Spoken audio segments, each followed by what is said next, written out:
ಏ ಹಾಯ್, ಹೇಗಿದ್ಯಾ?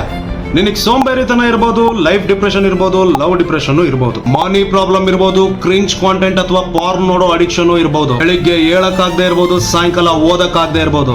ಇದಕ್ಕೆಲ್ಲ ಒಂದೇ ಸೊಲ್ಯೂಷನ್, ನಿನ್ನ ಮೈಂಡ್ ನ ಟ್ರೈನ್ ಮಾಡೋದು. ಏನೋ ನಿನ್ನ ಮೈಂಡ್ ನ ಟ್ರೈನ್ ಮಾಡೋದು. ಟಾಪಿಕ್ ಹೋಗೋಕ್ಕಿಂತ ಮುಂಚೆ ಈ ಚಾನಲ್ ನ ಸಬ್ಸ್ಕ್ರೈಬ್ ಮಾಡು. ಏನಕ್ಕಂದ್ರೆ ನೀನು ನನ್ನ ಆರ್ಮಿ. ಈ ಆರ್ಮಿಯಲ್ಲಿ ನಾನು ನೀನು ಒಟ್ಟಿಗೆ ಬೆಳೆಯೋಣ. ಈ ವಿಡಿಯೋ ಪೂರ್ತಿ ನೋಡೋದಾದ್ರೆ ಮಾತ್ರ ನೋಡು, ಇಲ್ಲಾಂದ್ರೆ ಈಗ್ಲೇ ತೆಗ್ದು ಹೋಗ್ತಾ ಇರು. ನಿನಗ್ ಸೊಲ್ಯೂಷನ್ ಬೇಕು, ಆ ಸೊಲ್ಯೂಷನ್ ನಾನ್ ಕೊಡ್ತೇನೆ. ಸ್ಟಾರ್ಟ್ ಮಾಡೋಣ. ಹೇಳಪ್ಪ, ಸ್ಟಾರ್ಟ್ ಮಾಡೋಣ. ನಿನ್ನ ಮೈಂಡ್ ನ ನೀನು ಟ್ರೈನ್ ಮಾಡ್ಬೇಕು ಅಂದ್ರೆ ಮೊದಲು ನೀನು ಸಬ್ ಕಾನ್ಶಿಯಸ್ ಮೈಂಡ್ ಬಗ್ಗೆ ತಿಳ್ಕೋಬೇಕು. ನಿನ್ನ ಸಬ್ ಕಾನ್ಶಿಯಸ್ ಮೈಂಡ್ ಪವರ್ ಏನು ಅಂತ ಮುಂದೆ ವಿಡಿಯೋ ನೋಡ್ತಾ ನೋಡ್ತಾ ನಿನಗೆ ಗೊತ್ತಾಗತ್ತೆ. ಸಿಂಪಲ್ ಆಗಿ ಹೇಳ್ತೀನಿ ಕೇಳು. ನಿನ್ನ ಸಬ್ ಕಾನ್ಶಿಯಸ್ ಮೈಂಡ್ ನ ಮೆಮೊರಿ ಬಂದು 11 ಮಿಲಿಯನ್ ಬೈಟ್ಸ್. ಅದೇ ನಿನ್ನ ಕಾನ್ಶಿಯಸ್ ಮೈಂಡ್ ನ ಮೆಮೊರಿ ಬಂದ್ಬಿಟ್ಟು 40 ಬೈಟ್ಸ್. ನಿನ್ನ sub conscious mind is big memory bank. ಇದ್ರಲ್ಲಿ ಇನ್ನೂ ಡೆಪ್ತ್ ಹೋಗೋಣ, ಇನ್ನೂ ಅರ್ಥ ಆಗಂಗ್ ಹೇಳ್ತೀನಿ ನೋಡು. ನಿನಗೆ ಹುಷಾರಿರಲ್ಲ, ಜ್ವರ ಬಂದಿರತ್ತೆ, ಮಾಮೂಲ್ ಜ್ವರ ಅಲ್ಲ, ಚಳಿ ಜ್ವರನೇ ಅನ್ಕೋ. ಡಾಕ್ಟ್ರು ಟ್ಯಾಬ್ಲೆಟ್ ಕೊಡ್ತಾರೆ, ಆ ಟ್ಯಾಬ್ಲೆಟ್ ನ ನೀನ್ ತಿಂತೀಯ, ಮಲ್ಕೊಂತೀಯ. ಆದ್ರೂ ಆ ಜ್ವರ ನಿನಗೆ ಹೋಗಿರಲ್ಲ.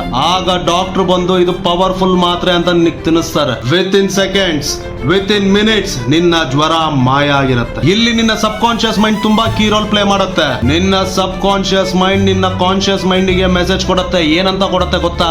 ಇದು ಪವರ್ಫುಲ್ ಟ್ಯಾಬ್ಲೆಟ್, ಇದು ತಿಂದ್ರೆ ನಿನ್ ಜ್ವರ ನಿಂತೋಗತ್ತೆ ಅಂತ ನಿನ್ನ sub conscious mind conscious mind ಗೆ ಹೇಳುತ್ತೆ. ಆಗ ನಿನ್ನ ಜ್ವರ ನಿಂತೋಗತ್ತೆ. It's basically a belief system. ನೋಡು, ನಿನಗೆ ಯಾವಾಗ್ಲೂ ನಿನ್ ಮನ್ಸಲ್ಲಿ ಎರಡು ಉತ್ತರ ಇರುತ್ತೆ. ಫಾರ್ ಎಕ್ಸಾಂಪಲ್, ಜಿಮ್ಮಿಗೆ ಹೋಗೋಣ ಅನ್ಕೊಂತೀಯ, ಅಲಾರಾಮು ಇಡ್ತೀಯ, ಅಲಾರಾಮ್ ಹೊಡೆಯತ್ತೆ, ಎದ್ದೊಳ್ತೀಯ. ಒಂದ್ ಕಡೆ ಹೋಗೋಣ ಅನ್ಸತ್ತೆ, ಇನ್ನೊಂದ್ ಕಡೆ ನಾಳೆ ಹೋಗೋಣ ಬಿಡುಗರು ಅಂತ ನಿನ್ ಮನ್ಸಲ್ಲಿ ನೀನೇ ಮಾತಾಡ್ಕೊಂತೀಯ. ಚಾಲೆಂಜಿಂಗ್ ಸ್ಟಾರ್ ದರ್ಶನ್ ಅವ್ರ ಮಾತು ಇಂಟರ್ವ್ಯೂ ಎಲ್ಲೋ ಕೇಳಿದ್ದೆ. ನಿನಗೆ ಏನ್ ಬೇಕು ಅನ್ನೋದು ಒಂದು ಫೋಟೋ ನಿನ್ ರೂಮ್ ಅಲ್ಲಿ ಇಟ್ಕೋ, ಅದನ್ನ ಬರೀ ನೋಡ್ತಾ ಇರು. ಒಂದಲ್ಲ ಒಂದಿನ ಅದ್ ನಿನ್ನ ಹತ್ರ ಬಂದೇ ಬರುತ್ತೆ ಅಂತ. ಅದು 100% ಸತ್ಯ. ಇದ್ರಲ್ಲಿ ಸ್ವಲ್ಪ ನಿನಗೆ ಕಷ್ಟ ಆಗ್ಬೋದು. ಅದೇ ದೊಡ್ಡವ್ರ ಗಾದೆ ಹೇಳ್ತಾರ ನೋಡು, ಕೆಲವೊಂದನ್ನ ಪಡಿಬೇಕಾದ್ರೆ ಕೆಲವೊಂದನ್ನ ಬಿಡ್ಬೇಕಾಗತ್ತೆ. ನಿನ್ನ ಮೈಂಡ್ ನ ನೀನು ಟ್ರೈನ್ ಮಾಡ್ಬೇಕು ಅಂದ್ರೆ ಫಸ್ಟ್ ಕ್ರಿಂಜ್ ಕಾಂಟೆಂಟ್ ನೋಡೋದನ್ನ ಬಿಡು. ಕ್ರಿಂಜ್ ಕಾಂಟೆಂಟ್ ಗಳು ನೋಡೋದ್ರಿಂದ ನಿನ್ನ ಬಾಡಿಯಲ್ಲಿ ಡೋಪಮೈನ್ ರಿಲೀಸ್ ಆಗುತ್ತೆ, ನಿನ್ನ ಅಟೆನ್ಷನ್ ಸ್ಪ್ಯಾನ್ ಕಮ್ಮಿ ಆಗತ್ತೆ. ಈಗ ಒಂದ್ ಕೆಲಸ ಮಾಡೋಣ, ಒಂದು ಪೆನ್ನು ಒಂದು ಪೇಪರ್ ತಗೋ. ಈಗ ತಗೊಳಮ್ಮ, ತಗೊಂಡ್ಯಾ? ಇವಾಗ ಅದ್ರಲ್ಲಿ ನಿನಗೆ ಏನಾಗ್ಬೇಕು ಅಂತ ನೀನ್ ಬರಿ. ಬರ್ದ್ಯಾ? ಈಗ ಅದಕ್ಕೆ ನೀನು ಏನು ಮಾಡಬೇಕು ಅನ್ನೋದನ್ನ ಬರೀ. ಇವತ್ತಿಂದ ಅಲ್ಲ, ಈಗಿಂದ ನೀನು ಬರೀ ಪಾಸಿಟಿವ್ ಮಾತಾಡ್ತೀಯ. ನಿನ್ನ ಸಬ್ ಕಾನ್ಶಿಯಸ್ ಮೈಂಡ್ ಗೆ ಪಾಸಿಟಿವ್ ಮೆಸೇಜ್ ಕೊಡ್ತಾ ಇರ್ತೀಯ. ಎಕ್ಸಾಂಪಲ್ ಅಲ್ಲಿ ನಿನಗೆ ಲವ್ ಫೇಲ್ಯೂರ್ ಆಗಿದೆ ಅನ್ಕೋ, ನೀನ್ ಅದರಿಂದ ಹೊರಗಡೆ ಬರ್ತೀಯಾ ಅನ್ಕೋ. ಹೊರಗಡೆ ಬರ್ತೀಯ ಅಲ್ಲ, ಬಂದಿದ್ಯಾ ಅನ್ಕೋ. ನಿನ್ನ ಹತ್ರ ದುಡ್ಡಿಲ್ಲ, ನೀನ್ ಸಂಪಾದನೆ ಮಾಡ್ತೀನಿ ಅನ್ಕೋ. ಅಲ್ಲ, ಸಂಪಾದನೆ ಮಾಡ್ತಾ ಇದೀಯಾ ಅನ್ಕೋ.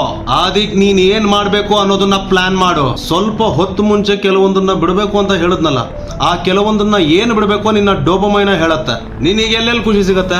ರೀಲ್ಸ್ ನೋಡ್ಬೇಕಾದ್ರೆ, ನ್ಯೂಡಿಟಿ ನೋಡ್ಬೇಕಾದ್ರೆ, ಅಥವಾ ಅವನ್ ಬಗ್ಗೆ ಇವನ್ ಮಾತಾಡ್ಬೇಕಾದ್ರೆ, ಇವನ್ ಬಗ್ಗೆ ಅವನ್ ಮಾತಾಡ್ಬೇಕಾದ್ರೆ, ಅದನ್ನ ನೀನ್ ಕೇಳಿಸ್ಕೋಬೇಕಾದ್ರೆ, ಇನ್ನೊಬ್ಬನ್ ನೋಡಿ ಜೋಕ್ ಮಾಡಿ ನಗ್ತಿಯಲ್ಲ, ಆವಾಗ ಹೊರಗಡೆ ಯಾರೋ ಇಬ್ರು ಜಗಳ ಆಡ್ತಾ ಇರ್ಬೇಕಾದ್ರೆ ನೋಡಿ ಸ್ಯಾಡಿಸಮ್ ತಗೊಂತಾ ಇರ್ತೀಯಲ್ಲ, ಆವಾಗ ಅವಾಯ್ಡ್ ಮಾಡ್ಬೇಕು.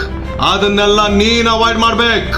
ಏನು ಸ್ಟಾರ್ಟ್ ಮಾಡ್ಬೇಕು ಅಂದ್ರೆ ನೀನ್ ಏನಾಗ್ಬೇಕು ಅಂತ ಅನ್ಕೊಂಡಿದ್ಯಲ್ಲ, ಆ ಸ್ಕಿಲ್ ಕಡೆ ಗಮನ ಕೊಡು.